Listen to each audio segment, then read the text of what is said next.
वो है magnetic of current carrying coil. Movement का मीनिंग क्या होता है? मूवमेंट का मीनिंग होता है कि यदि मैं इस फोन को ऐसा रस्सी से लटका दूं और फोर्स लगाऊं तो ये क्या करेगा? घूम जाएगा? नहीं, घूम जाएगा ना। ये पंखा रुका हुआ है, ऐसा फोर्स लगा दो तो पंखा क्या करेगा? टर्न कर जाएगा, घूम जाएगा। टर्निंग इफेक्ट को ही हम क्या कहते हैं भैया? तो मूवमेंट कहते हैं। अब मूवमेंट आने की कई सारी वजहें होती है। फोर्स की वजह से भी मूवमेंट आता है, कोई चलती हुई चीज जाके पंखड़ी से टकराती है, उसकी वजह से भी मूवमेंट आ जाती है उसके अंदर। या ऐसा कोई तराजू होता है, ठीक है, एक साइड में मास एक्स्ट्रा लटका दो तो भी उसके अंदर क्या होती है? मूवमेंट आ जाती है। यानी मूवमेंट की तीन तीन वजह होती हैं। एक तो एक्स्ट्रा मास की वजह से मूवमेंट आता है, जैसे बैलेंस में आता है तराजू में, देखा ना तराजू, आलू आलू आलू तोलते हैं तो जो एक्स्ट्रा आलू जहां पर होता है तो उस साइड में क्या होती है? उसके मूवमेंट आ जाती है ना, देखा है? चलो, ऐसे क्या होता है पंखे में, अगर कोई चलती हुई चीज मास ऐसा फेंक के मार दो तो मास को अगर फेंक के मारा जाए तो उसके पास आता है मोमेंटम। क्या आ जाता है? और मोमेंटम, जब मोमेंटम के साथ कोई बॉडी जाके किससे टकराती है? पंखे की पंखड़ी से, तो ये एग्जॉस्ट चला दी। ठीक है, ठीक है। तो वहां पर जो मूवमेंट आता है उसे कहते हैं मूवमेंट ऑफ फोर्स। क्या कहते हैं उसे? Sorry, movement of momentum. किसकी वजह से मूवमेंटम मूवमेंट आ रहा है? मूवमेंटम की वजह से। और जब आप जाके पंखे की पंखड़ी में ऐसा फोर्स लगा देते हो, छू देते हो, तो भी उसके अंदर टर्निंग इफेक्ट आता है, उसे कहते हैं मूवमेंट ऑफ फोर्स और टॉर्क।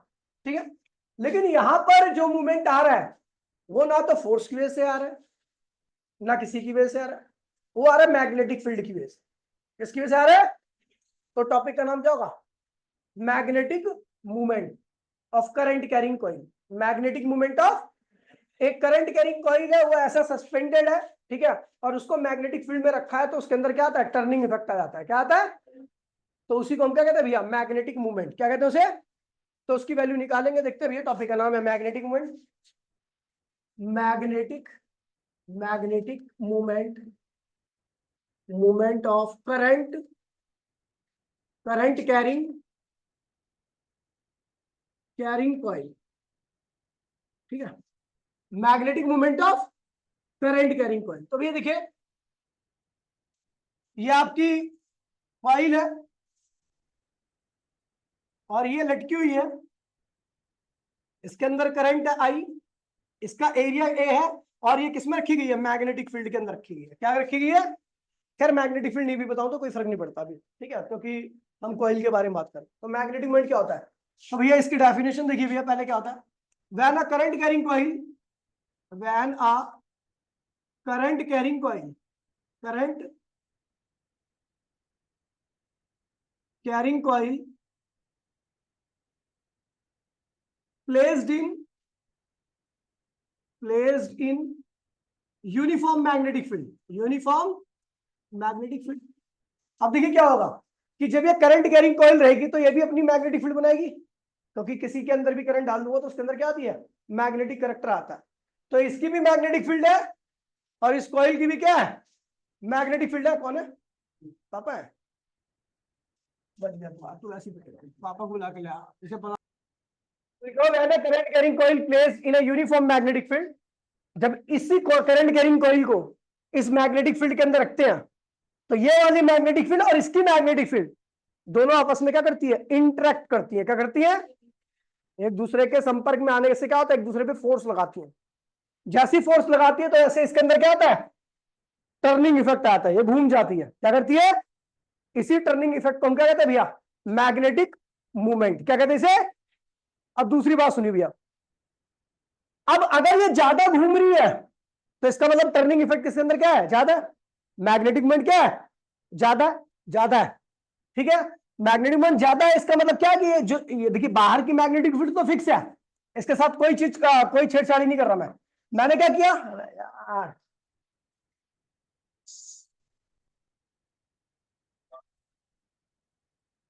देखिए भैया, तो बाहर की मैग्नेटिक फील्ड क्या है? फिक्स है। ठीक है, अब मैं चाहता हूं कि इस कॉइल के अंदर ज्यादा टर्निंग इफेक्ट आए तो मुझे क्या करना पड़ेगा? इसकी मैग्नेटिक फील्ड को क्या करना पड़ेगा? बढ़ाना पड़ेगा। इसकी मैग्नेटिक फील्ड बढ़ेगी कब? जब इसके अंदर करंट बढ़ेगा। समझ गया? यानी मैग्नेटिक मोमेंट किस पर डिपेंड करती है? करंट पर। किस पर डिपेंड करती है? दूसरा, अगर मैं एक छोटी सी कॉइल लूं और एक बड़ी सी कॉइल लूं, किसके अंदर टर्निंग इफेक्ट ज्यादा आएगा? बड़ी वाली के अंदर, जिसका साइज जितना बड़ा होता है उसके अंदर टर्निंग इफेक्ट उतना ज्यादा विजिबल होता है। एग्जांपल में खिड़की छोटे साइज की होती है, उस पर फोर्स लगाओ, थोड़ा सा घूम के क्या होगी, रुक जाती है। लेकिन एक बड़ा सा दरवाजे पे अगर फोर्स लगा दो तो क्या होता है, पूरा ही घूम जाता है। देखा? तो बड़ी चीज जिसका एरिया ज्यादा होता है उसके अंदर टर्निंग इफेक्ट क्या होता है, ज्यादा आता है, और जिसका एरिया कम होता है उसके अंदर टर्निंग इफेक्ट क्या होता है। खैर ये चीजें इस तरीके से नहीं है, लेकिन आपको समझाने के लिए मैं बोल रहा हूं, ठीक है। तो जो मैग्नेटिक मूवमेंट है वो किस किस पे डिपेंड करेगी, एक तो कॉइल के अंदर करंट पर, और दूसरा कॉइल के एरिया पर। ठीक है भैया, तो डेफिनेशन पे आते हैं। ठीक है, कह रहे when a current carrying coil placed in uniform magnetic field it experience some turning effect. This effect is known as effect. This effect is known as magnetic movement of current carrying coil. ठीक है, इसी को हम कह रहे हैं भैया current carrying coil का मैग्नेटिक मूवमेंट। ठीक है भैया, बाय ऑब्जर्वेशन क्या देखा गया, ऑब्जर्वेशन में देखा गया कि मैग्नेटिक मूवमेंट को एम से लिखते हैं। ये किस पे डिपेंड करता है, करंट पर, और दूसरा किस पे डिपेंड करता है, एरिया पर। करंट ज्यादा होगा तो कॉइल की मैग्नेटिक फील्ड क्या होगी, कॉइल की मैग्नेटिक फील्ड क्या होगी, ज्यादा होगी। और कॉइल की मैग्नेटिक फील्ड ज्यादा होगी तो बाहर की मैग्नेटिक फील्ड और कॉइल की मैग्नेटिक फील्ड के बीच में इंटरेक्शन क्या होगा, interaction in between magnetic field due to coil and external magnetic field. B क्या है, एक्सटर्नल मैग्नेटिक फील्ड है, और बी क्या है, सॉरी बी क्या, बी कॉइल क्या है, कॉइल की मैग्नेटिक फील्ड है, और बी क्या है, एक्सटर्नल मैग्नेटिक फील्ड है। अगर ये कॉइल की मैग्नेटिक फील्ड ज्यादा होगी तो बाहर की मैग्नेटिक फील्ड के साथ क्या होगी, ज्यादा इंटरेक्ट करेगी। Interaction between magnetic field to coil और एक्सटर्नल मैग्नेटिक फील्ड, इनके बीच में इंटरेक्शन क्या होगा, बढ़ जाएगा, और इंटरेक्शन बढ़ जाएगा तो मैग्नेटिक मूवमेंट भी क्या होगी, बढ़ेगी। दूसरा, एरिया ज्यादा होगा, एरिया अगर आप बढ़ाते हो कॉइल का, ठीक है, तो जाहिर सी बात है टर्निंग इफेक्ट क्या आएगा, बड़े एरिया में ज्यादा आता है। टर्निंग इफेक्ट क्या आता है, टर्निंग इफेक्ट बढ़ जाएगा, और टर्निंग इफेक्ट बढ़ जाएगा तो मैग्नेटिक मूवमेंट भी क्या होगी, बढ़ेगी। कोई दिक्कत तो नहीं है। अब देखिए, तो on combining first and second equation, तो आपका क्या होगा, m is directly equal to I A. कोई दिक्कत तो नहीं है, दोनों इक्वेशन को मैंने कंबाइन कर दिया। फिर उसके बाद क्या होगा, m इक्वल्स में k टाइम्स ऑफ आई ए, यहां पर k की वैल्यू क्या होती है, 1 होती है, तो m क्या हो जाएगा, आई ए। ठीक है, if coil consist with N turn, अगर कॉइल के अंदर कितने टर्न है, एन टर्न है, ये एक टर्न के लिए इतना मैग्नेटिक मोमेंट होता है। अगर कॉइल के अंदर एन टर्न है, क्या है, तो ये फॉर्मूला क्या बन जाएगा, निया। क्या बन जाएगा, निया। एन क्या है, नंबर ऑफ टर्न्स, आई क्या है, करंट, ए क्या है, एरिया, करंट ए क्या है, एरिया ऑफ कॉइल। ठीक है भैया, ये हो गया। कैसी क्वांटिटी, जरा इसके बारे में थोड़ा और डिस्कस कर लेते हैं।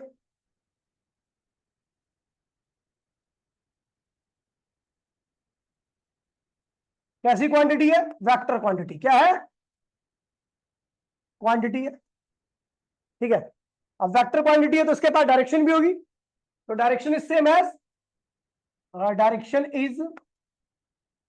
एज मैग्नेटिक फील्ड जैसे ही इसकी डायरेक्शन होती है। जैसे कॉइल के अंदर एंटी क्लॉकवाइज करंट जा रहा है, कैसे जा रहा है, तो एंटी क्लॉकवाइज करंट में मैग्नेटिक फील्ड क्या होती है, आउटवर्ड। कैसी होती है, आउटवर्ड। कैसे पता भैया, राइट हैंड थंब रूल से। वेयर थंब मैग्नेटिक फील्ड होगी, कर्न फिंगर करंट होगा। यहां पे करंट कैसे आ रहा है भैया, क्लॉकवाइज। क्या है, तो क्लॉकवाइज में करंट है तो थंब कहां आ रहा है, अंदर की तरफ, यानी इसका मैग्नेटिक मोमेंट भी क्या होगा, अंदर की तरफ होगा। क्या होगा, अंदर की तरफ। तो ये क्या होगा, एम वेक्टर इक्वल्स टू में आई ए माइनस, अच्छा, n I A minus n cap. Minus n लगाने का मतलब है इनवर्ड है, क्या है ये? Inward of the plane of the paper, plane of the paper. अगर मान लीजिए करंट आपका एंटी क्लॉकवाइज है, करंट क्या है? एरिया इसका है। करंट कैसा है? एंटी क्लॉकवाइज है। एंटी क्लॉकवाइज में करंट क्या होगा? करंट, ये देखो, ये करंट, कर्ल फिंगर क्या होती है? करंट होती है। थंब क्या होता है? मैग्नेटिक फील्ड होती है। तो कर्ल फिंगर को करंट की डायरेक्शन होगा, थंब कहाँ है? बाहर। जब थंब बाहर आ गया तो उसका मतलब मैग्नेटिक मोमेंट भी क्या होगी? बाहर होगी। अच्छा, इस इनवर्ड मैग्नेटिक मोमेंट को ऐसे बताना है आपको, इधर, और आउटवर्ड को आगे लिखना है। तो इसकी वैल्यू क्या होगी? एम वेक्टर इक्वल्स टू में निया प्लस एन। प्लस एन का मतलब क्या होता है? Outward, outward to the plane of the paper, plane of the paper, paper के बाहर की तरफ होगा। ठीक है भैया? तो वैसे भी आपको ये रूल याद रखने, बस ये जाने में एंटी क्लॉकवाइज में मैग्नेटिक मोमेंट होगा बाहर, और क्लॉकवाइज में क्या होगा? अंदर। ठीक है भैया? एसआई यूनिट क्या होगी? एसआई यूनिट, तो भैया हमने देखा एम निया होता है ना, क्या होता है? निया होता है। तो भैया देखिए, एन की कोई एसआई यूनिट नहीं होती है, एन क्या है? नंबर है। एन क्या है? तो यूनिट लेस हो गई। करंट की क्या होती है? एम्पियर। एरिया की क्या होती है? तो मैग्नेटिक मोमेंट की एसआई यूनिट होती है एम्पियर मीटर स्क्वायर। अब एक बहुत इंपॉर्टेंट बात है, मैग्नेटिक मोमेंट अगर ज्यादा होगा, क्या होगा? ज्यादा। तो इसका मतलब क्या हुआ? तो कॉइल ज्यादा स्ट्रॉन्ग मैग्नेटिक फील्ड क्रिएट कर रही है। ठीक है? अगर कॉइल का मैग्नेटिक मोमेंट ज्यादा है मैग्नेटिक फील्ड के अंदर, तो इसका मतलब उसके द्वारा प्रोड्यूस की गई मैग्नेटिक फील्ड क्या होगी? ज्यादा होगी। और अगर कॉइल का मैग्नेटिक मोमेंट कम है, ठीक है भैया, तो इसका मतलब उसके द्वारा क्रिएट की गई मैग्नेटिक फील्ड भी क्या है? कम है। तो मैग्नेटिक मोमेंट ज्यादा, तो मैग्नेटिक फील्ड क्या होगी? स्ट्रॉन्ग रहेगी। क्या रहेगी? और मैग्नेटिक मोमेंट कम रहेगा तो मैग्नेटिक फील्ड क्या रहेगी? वीक रहेगी। क्या रहेगी? कोई दिक्कत तो नहीं है? तो ये हो गया आपका मैग्नेटिक मोमेंट। ठीक है? कोई दिक्कत तो नहीं? मैग्नेटिक मोमेंट क्या होता है? तो भैया जब एक करंट कैरी कॉइल को आप मैग्नेटिक फील्ड में रख देते हो, तो उस मैग्नेटिक फील्ड में उसके अंदर टर्निंग इफेक्ट आता है। उसी टर्निंग इफेक्ट को हम क्या कहते हैं भैया? मैग्नेटिक मोमेंट कहते हैं। और ये मैग्नेटिक मोमेंट किस पे डिपेंड करता है? और वेलोसिटी पे। हाँ, आ जाओ, इधर आ जाइए, करंट पे। ठीक है भैया? तो इसका फॉर्मूला क्या आता है? निया कैसी क्वांटिटी है? Vector quantity. Direction right hand thumb rule से दी जाती है। थंब अगर आपका क्या होगा? कर्ल फिंगर क्या होगी? करंट होगी। थंब क्या होगा? मैग्नेटिक मोमेंट होगा। कर्ल फिंगर अगर आपकी एंटी क्लॉकवाइज होगी, थंब कहाँ आएगा? बाहर, यानी मैग्नेटिक मोमेंट क्या होगी? बाहर होगी। और कर्ल फिंगर अगर आपकी क्लॉकवाइज होगी तो थंब कहाँ जाएगा? अंदर। मैग्नेटिक मोमेंट क्या होगा? अंदर की तरफ होगा। एसआई यूनिट क्या होगी? निया होता है formula, n current, number of turn, I क्या है? करंट है, ए क्या है? तो एन का कोई एसआई यूनिट नहीं होती। क्या हुआ? साइड कर ले कुर्सी यार। ठीक है भैया? तो क्लियर है भैया? कोई दिक्कत तो नहीं है? आप देखिए भैया, टॉपिक का नाम है मैग्नेटिक मूवमेंट ऑफ, ओए इधर देख लो भैया, magnetic movement of, movement of atom, magnetic movement of atom. Atom का हम क्या निकाल रहे हैं भैया? मैग्नेटिक मूवमेंट निकाल रहे हैं। किसका? एटम का। अच्छा, एटम का ही मैग्नेटिक मूवमेंट होता है? कैसे? चलो देखते हैं भैया। तो ये क्या है भैया? एटम का ऑर्बिट है। ये है न्यूक्लियस। न्यूक्लियस की खैर कुछ बात नहीं है। इसका रेडियस क्या है? आर है, ऑर्बिट में। और इलेक्ट्रॉन कैसे घूम रहा है भैया? नीचे की तरफ। ये इलेक्ट्रॉन नीचे घूम रहा है, तो करंट कहाँ जा रहा होगा? क्योंकि इलेक्ट्रॉन की विपरीत दिशा में करंट जाता है। कितनी वेलोसिटी से घूम रहा है? v से। ये इलेक्ट्रॉन ऐसे घूम रहा है क्लॉकवाइज, कितनी वेलोसिटी से? v से। रेडियस क्या ऑर्बिट की? r। सेंटर में क्या है भैया? न्यूक्लियस है। खैर इसका कोई काम नहीं है मुझे। ठीक है? ठीक है? तो ये अब देखिए करंट है, करंट आ रहा है ना, तो कैसे बिहेव करिए? It act as a, it act as a current carrying, current carrying loop, so it has, so its magnetic moment, so its magnetic movement क्या होगा भैया? बताइए। ये करंट कैरिंग लूप की तरह वेव कर रही है ना, तो इसका मैग्नेटिक मूवमेंट क्या होगा? निया के बराबर, निया के बराबर होगा, बोला हाँ। अब जब भी किसी कॉइल से करंट जाता है तो उसके अंदर क्या होता है, मैग्नेटिक मोमेंट आता है, तो उसका मैग्नेटिक मोमेंट क्या होता है, निया के बराबर होता है। यहाँ पर एटम की बात कर रहा हूँ, तो यहाँ पर एन की वैल्यू क्या होगी, 1 होगी। एन की वैल्यू क्या होगी, तो मैग्नेटिक मोमेंट क्या होगा, आई ए, ये हो गया। अब इस आई ए की वैल्यू निकालता हूँ, ध्यान दीजिएगा भैया, सबसे इंपॉर्टेंट है आज की क्लास है, सबसे इंपॉर्टेंट टॉपिक है, 3 नंबर का रखा पिछले साल भी है, ठीक है। आई क्या है, करंट, और ए क्या है, करंट किसका है भैया, इलेक्ट्रॉन के घूमने की वजह से। एरिया किसका है, इस एटम के ऑर्बिट का एरिया, ठीक है। करंट क्या होता है, अब देखो ये अननोन नंबर है, हो सकता नहीं इंक्वायरी है, अब नहीं उठाऊंगा तो मेरा घाटा है। हेलो, ठीक है भैया। अब आई क्या है, वो करंट है जो इलेक्ट्रॉन के घूमने की वजह से आ रहा है, और ए क्या है, इस ऑर्बिट का एरिया। चलो करंट निकालते हैं बेटा, करंट क्या होता है, हर्ष हर जा, करंट क्या होगा, ये जो करंट आ रहा है इसकी वैल्यू करिए। करंट का फॉर्मूला क्या होता है, V equals to I R. क्या होता है करंट, बता मैडम, करंट क्या होता है, क्यू अपॉन में डी। करंट क्या होता है, पता नहीं क्या पढ़ रही हो। करंट क्या होता है, चार्ज अपॉन में टाइम होता है। यहां पर चार्ज क्या है, इलेक्ट्रॉन के बराबर का चार्ज है, और टी क्या है, टाइम। कौन सा टाइम, तो भी यहां पर एक टाइम मैं लेता हूं, वो टाइम जो पूरा एक चक्कर लगाने में लगता है, और उस टाइम को हम क्या कहते हैं, टाइम पीरियड कहते हैं। क्या कहते हैं इसे, टाइम पीरियड कहते हैं।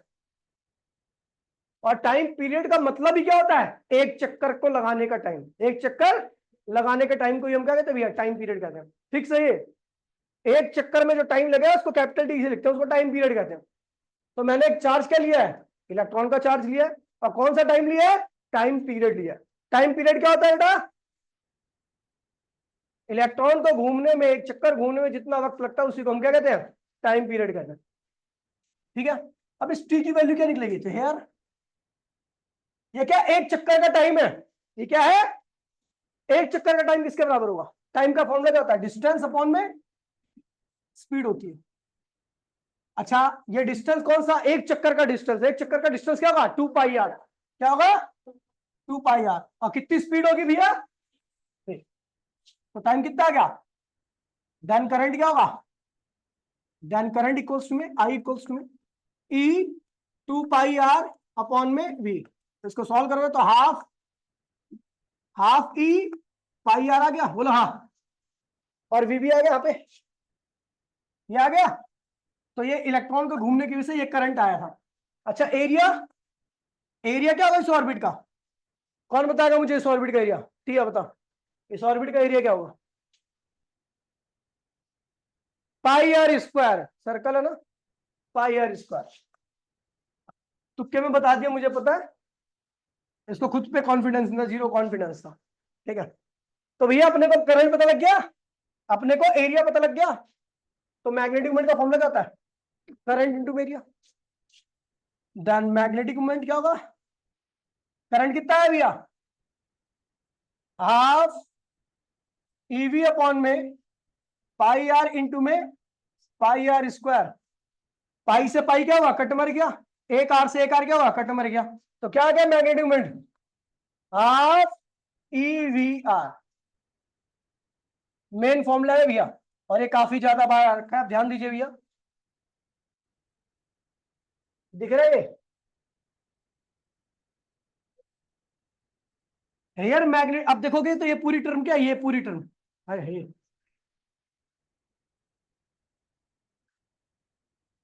ये पूरी टर्म क्या है भैया, कांस्टेंट है, हाफ एक नंबर है वो कांस्टेंट होता है, ई क्या है, इलेक्ट्रॉन का चार्ज, वो भी कांस्टेंट है। मैग्नेटिक मोमेंट किस पे डिपेंड कर रहा है, वेलोसिटी पे, दूसरा किस पे डिपेंड कर रहा है, अच्छा वेलोसिटी पे क्यों डिपेंड कर रहा है, कोई मुझे बताएगा, v ज्यादा होने से क्या होता है, v ज्यादा होने से मैग्नेटिक मोमेंट क्या होता है, मैग्नेटिक मोमेंट क्या होता है, बढ़ जाता है, क्यों बढ़ जाता है, बता बेटिया, v ज्यादा होगी, v क्या है, वेलोसिटी या स्पीड बोल, ठीक है। तो V ज्यादा होने से क्या होगा?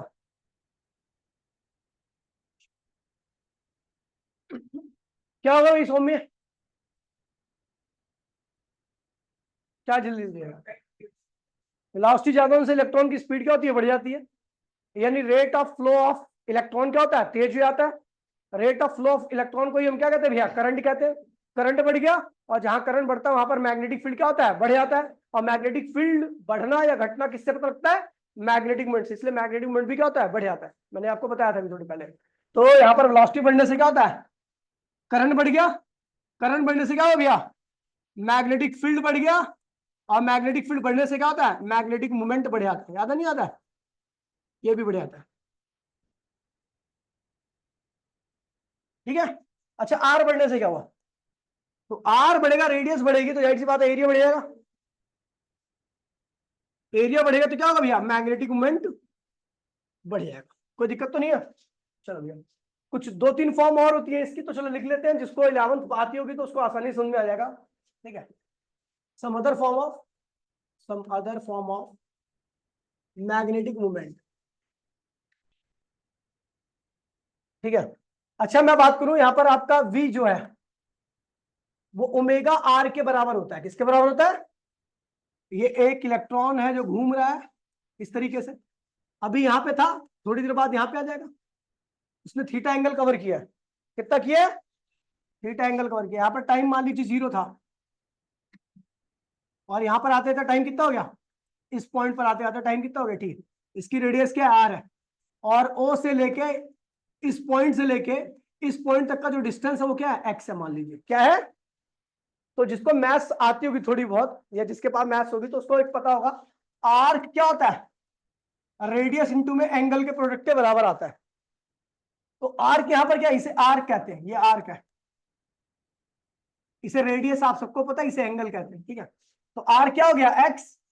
रेडियस क्या है? Small are. और एंगल क्या है? थीटा। हम देख रहे हैं कि जब पार्टिकल पहले यहां पे था, फिर वो यहां पे आ गया। पार्टिकल पहले कहां पे था? यहां पे था, फिर यहां पे आ गया। उसको कितना टाइम लगा? यहाँ पे टाइम 0 था, और यहां तक आते टाइम कितना लग गया? तो इस पॉइंट से इस पॉइंट तक आने में कितना टाइम लगा? टी टाइम लगा। तो इस यहां से यहां तक आने में टी टाइम लगा। उस दौरान इसने कितना डिस्टेंस किया और कितनी एंगल कवर किया? थीटा। यानी थीटा और एक्स एक ही टाइम में हुए। कितने टाइम में? टी टाइम में। तो हमने क्या किया? दोनों को टी से डिवाइड कर दिया। ठीक है, क्योंकि दोनों सेम टाइम में चेंज हुए। तो एक्स क्या है? डिस्टेंस है। डिस्टेंस अपॉन में टाइम क्या होता है? वेलोसिटी। रेडियस। एंगल अपॉन में टाइम क्या होता है? एंगुलर वेलोसिटी, जिसको हम ओमेगा लिखते हैं। क्या लिखते हैं? तो ये रिलेशन यहां से आता है। 11th क्लास में मैंने बहुत डिटेल में बताया था इस टॉपिक को। ठीक है, सर्कुलर मोशन में। ठीक है। तो भैया हम जान गए वी इक्वल्स टू क्या होता है? ओमेगा आर होता है। तो देन मैग्नेटिक मोमेंट क्या लिखा था? Half EV R. तो हमने वी की जगह पे क्या लिख दिया? Omega are. ई ऐसी रहने दिया, आर को ऐसे लिख दिया। तो क्या हुआ? हाफ क्या होगा? Omega E R square. ये भी मैग्नेटिक मोमेंट का फॉर्मूला होता है। अच्छा, थोड़ा अगर और दिमाग लगाओ तो ओमेगा क्या होता है? ओमेगा क्या होता है? 2 पाई। लास्ट क्लास में आपकी एक डेरिवेशन छूट गई थी, आपने मेरे को बताया नहीं। Force in between two current carrying wire. मैंने अट्रैक्शन रिपल्शन तो बता दिया था, लेकिन डेरिवेशन नहीं कराई थी। बता तो देते कम से कम। चलो कोई निकल कराऊंगा। ठीक है। ओमेगा इक्वल्स में क्या होता है? 2 पाई एफ बी होता है। ये भी 11th क्लास में बताया गया था। तो ये क्या होगा? और ये क्या हो जाएगा? एम इक्वल्स टू में हाफ ओमेगा की वैल्यू क्या है? 2 पाई ई आर। दो से दो क्या हुआ? कैंसिल हो गया। तो नया मैग्नेटिक मोमेंट का फॉर्मूला क्या रहा? पाई एफ ई आर स्क्वायर। ये भी मैग्नेटिक मोमेंट का फॉर्मूला होता है। ठीक है। तो बहुत सारी फॉर्म है। ठीक है। अब आज का एक टॉपिक है और लास्ट टॉपिक है, उसे कहते हैं भैया बोर मैग्नेटॉन। क्या कहते हैं उसे? आपको बोर का सेकंड पोस्टुलेट्स याद है? पोस्टुलेट फर्स्ट पोस्टुलेट्स क्या था हर्षिका? सेकंड, थर्ड, कुछ तो याद होगा। रील, पहली रील कौन सी बनाई थी याद है? मैं दिखाऊं? मैं दिखाता हूँ, जो दिखा दूं। रुक जाओ, मेरे पास पड़ी हुई है, मैं गूगल उसमें गैलरी में पड़ी हुई है। यहाँ पे डिस्प्ले कर देता हूँ।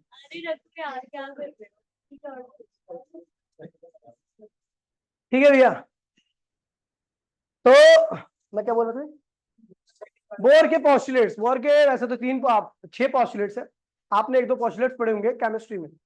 उसमें से एक पॉस्टुलेट था MVR equals to NH upon में 2 पाई। इस MVR को L भी लिखते हैं, याद है? ये एक्चुअल में L जो होता है इसे कहते हैं एंगुलर मोमेंटम। क्या कहते हैं इसे? और एंगुलर मोमेंटम का फॉर्मूला क्या होता है? MVR। M क्या है? Mass of electron. V क्या है? Velocity of electron.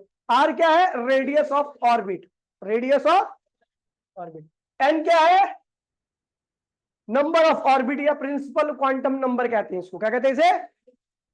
H क्या है? Planck constant. क्या कहते हैं इसे? Planck constant. 2 क्या है? नंबर। पाई क्या है? नंबर। अब ये क्या कहता है? सेकंड पोस्टुलेट्स क्या कहता है, उसके बाद मैं इसे ड्राइव कर दूंगा। ये पोस्टुलेट्स कहता क्या? ये पोस्टुलेट्स कहता है कि एक इलेक्ट्रॉन घूमता है तो उसके पास मोमेंटम नहीं, उसके पास क्या होगा? एंगुलर मोमेंटम होगा। और उस एंगुलर मोमेंटम की वैल्यू क्या होगी? MVR होगी। क्या होगी? ठीक है। अगर मान लीजिए वो पहले ऑर्बिट में है तो पहले ऑर्बिट में m की वैल्यू क्या होगी? 1 होगी। क्या होगी? तो ये क्या होगा? H अपॉन में 2 पाई। तो मैं उसके अंदर कोई इलेक्ट्रॉन बैठा हुआ है, उसके अंदर कोई इलेक्ट्रॉन घूम रहा है, तो मैं उसका मास, वेलोसिटी और रेडियस देखता हूं और तीनों को क्या करता हूं? मल्टीप्लाई करता हूं। क्या करता हूं? अगर मल्टीप्लाई करने पर उसका MVR पहले ऑर्बिट के H अपॉन में 2 पाई के बराबर अगर नहीं आ रहा तो उसका मतलब वो इलेक्ट्रॉन उस ऑर्बिट का है ही नहीं। नहीं समझे मेरी बात को? चलो मान लो मैं चौथे ऑर्बिट की बात करता हूं तो क्या होगा? 4H अपॉन में 2 पाई। क्या होगा? और चौथे ऑर्बिट में एक इलेक्ट्रॉन बैठा हुआ है और वो घूम रहा है, उसका मास, वेलोसिटी और रेडियस नोट किया, तीनों को मल्टीप्लाई कर दिया, प्रोडक्ट आया होगा कुछ। उस प्रोडक्ट को मैंने इससे मैच कराया 4H अपॉन में 2 पाई से। अगर वो मैच कर गया तो इसका मतलब वो इलेक्ट्रॉन उसी ऑर्बिट का है, यानी उसकी स्टेशनरी स्टेट है। आपने पता ना 2 स्टेट होती हैं, एक ग्राउंड स्टेट होती है, एक होती है एक्साइटेड स्टेट। अगर MVR उस इलेक्ट्रॉन का उस ऑर्बिट के 4H अपॉन में 4 पाई से मैच कर गया तो इसका मतलब वो इलेक्ट्रॉन उसी ऑर्बिट का है, वो उसकी ग्राउंड स्टेट है, उस ऑर्बिट में वो एनर्जी को बाहर रेडिएट नहीं करेगा। और अगर मान लीजिए आपने उसका MVR निकाला और वो 4H अपॉन में 4 पाई के बराबर नहीं आया तो इसका मतलब वो एक्साइटेड स्टेट है। उस ऑर्बिट में अगर वो इलेक्ट्रॉन रहेगा तो वहां पे लगातार एनर्जी को क्या करेगा? रेडिएट करेगा। क्या करेगा? बाहर निकालेगा। समझ गए भैया? तो किसी भी ऑर्बिट में अगर आपको इलेक्ट्रॉन दिख जाए तो उसका मास, वेलोसिटी और रेडियस निकाल लो, और उस ऑर्बिट की अगर आपको संख्या पता है तो n पता लग जाएगा, इससे NH अपॉन में 4 पाई की वैल्यू निकाल लोगे। NH अपॉन में 4 पाई की वैल्यू और उसका MVR अगर दोनों बराबर आ रहे हैं तो इसका मतलब इलेक्ट्रॉन सही जगह बैठा है, यहां पर कोई भी एनर्जी को रेडिएट नहीं करेगा। ये ऑर्बिट क्या उसकी ग्राउंड स्टेट है। क्या है ये? यहां पर ये इससे नीचे नहीं आ सकता, ये यहीं पे रहेगा। और अगर MVR निकाला वो NH अपॉन में 4 पाई के बराबर नहीं आ रहा तो इसका मतलब ये इलेक्ट्रॉन इस ऑर्बिट का है ही नहीं, ये क्या है? इसकी एक्साइटेड स्टेट है। ये अगर यहां पे रहेगा तो एनर्जी को रेडिएट करके कहां चले जाएगा? नीचे की तरफ, यानी ग्राउंड स्टेट की तरफ चले जाएगा। समझ गए? ये केमिस्ट्री वाले तो बताते हैं पोस्टुलेट्स, लेकिन उनको खुद नहीं पता होता क्या होता है ये। ठीक है, ये एक्चुअली फिजिक्स का पार्ट है, इसे क्लासिकल फिजिक्स कहते हैं। ठीक है, चलो भैया हम बात करते हैं bore bore magneton. Bore magneton, ठीक है, होता क्या है? तो magnetic movement with second postulates of bore. Magnetic movement को अगर मैं सेकंड पोस्टुलेट के साथ कंबाइन कर दूं तो उसी को हम क्या कहते हैं भैया? Bohr magneton. क्या कहते हैं? Magnetic movement, magnetic movement of hydrogen atom, hydrogen atom with second postulate, postulates of Bohr. Second postulates क्या होता है? MVR equals to NH upon में 4 पाई। 2 पाई था ना? 2 पाई ये था, सेकंड पोस्टुलेट से होता है। ठीक है, हम जानते हैं भैया जी नो, जो एटम का मैग्नेटिक मोमेंट आया था अभी वो क्या था? हाफ EVR था। क्या था? और हम जानते हैं according to Bohr half EVR था ना। अकॉर्डिंग टू बोर, बोर क्या कहता है? बोर कहता है MVR इक्वल्स में क्या था? NH अपॉन में, तो VR क्या हो जाएगा? NH अपॉन में 2 पाई M हेलो, नमस्कार जी, कौन? हाँ जी, हाँ जी मैम, बोलिए। ठीक है भैया, तो वी आर की वैल्यू क्या आएगी? एन एच अपॉन में 2 पाई एम, है ना? तो ये होगी आपकी फर्स्ट आई। अरे कौन सा है, क्या नाम है इसका? संचित नागर। ये फर्स्ट इक्वेशन होगी, और ये क्या होगी? From first and second equation क्या कहते हैं भैया? एम हाफ ई, और वी आर की वैल्यू क्या रखी है? एन एच अपॉन में 2 पाई एम। देखिए एम इक्वल्स में क्या होगा? एन एच ई 4 पाई एम, है ना? ये हो जाएगा, ये हो गया। अगर मैं इसको देखूं तो पूरी टर्म क्या है? कांस्टेंट है। ई इलेक्ट्रॉन का चार्ज कांस्टेंट रहता है, चार क्या है? कांस्टेंट है, पाई क्या है? वेरिएबल है, वेरिएबल है, कांस्टेंट है। एम क्या है? मास ऑफ इलेक्ट्रॉन, वो भी क्या होता है? कांस्टेंट होता है। तो पूरी टर्म क्या आ गई? कांस्टेंट है। कैसी कैसी, ठीक है भैया, ये पूरी टर्म कांस्टेंट होगी। कोई भी इलेक्ट्रॉन रहेगा उसके सब चीज क्या रहता है? सेम रहता है। तो यानी एम क्या है? डायरेक्टली इक्वल टू एन है। क्यों है एन के डायरेक्टली? क्योंकि आपको बता दूं, अभी आप आगे पढ़ोगे तो अगर एन की संख्या यानी ऑर्बिट की संख्या बढ़ती है तो इलेक्ट्रॉन की वेलोसिटी क्या होती है? बढ़ जाती है। इलेक्ट्रॉन की वेलोसिटी बढ़ते के साथ ही क्या होता है भैया? करंट बढ़ जाएगा, और करंट बढ़ने से मैग्नेटिक मूवमेंट क्या होता है भैया? मैग्नेटिक फील्ड क्या होता है? बढ़ जाता है। और मैग्नेटिक फील्ड बढ़ने का मतलब मैग्नेटिक मूवमेंट क्या हुआ? बढ़ गया। समझ गए भैया? अच्छा, एन अगर बढ़ेगा तो जाहिर सी बात है ऑर्बिट का साइज भी बढ़ेगा, रेडियस बढ़ेगी, एरिया बढ़ेगा, और एरिया बढ़ने का मतलब मैग्नेटिक मोमेंट भी क्या हुआ? बढ़ गया। ठीक है भैया, तो ये है आज का टॉपिक। ठीक है, अब बाकी एक टॉपिक बचा था जो परसों क्लास में छूट गया था, तो उसको एक बार मैं थोड़ा सा रिवाइज करा दूंगा, उसके बाद फिर उसको फिनिश करा दूंगा। एक कल की क्लास में मॉर्निंग में 8 बजे होगी क्लास, ठीक है? तो ये टाइमिंग फिक्स है, ऑनलाइन ऑफलाइन दोनों होगी। और जो कल करा दूंगा वो फिर मंडे को नहीं कराऊंगा, फिर नई टॉपिक कराऊंगा, क्योंकि मंडे को इस चैप्टर की लास्ट क्लास होगी। ठीक है, इस चैप्टर की लास्ट क्लास होगी। और अगली क्लास में मैं पूरे न्यूमेरिकल करा करके फिर पांचों चैप्टर चालू करूंगा। पांचों चैप्टर ज्यादा से ज्यादा 3 या 4 क्लास का होगा, इससे ज्यादा चैप्टर नहीं है। ठीक है भैया, छोटे चैप्टर है बहुत ज्यादा, और ऐसे छोटे चैप्टर का भी यही हाल है। तो मिलते हैं अगली क्लास में, आज के लिए इतना ही, टाटा बाय बाय।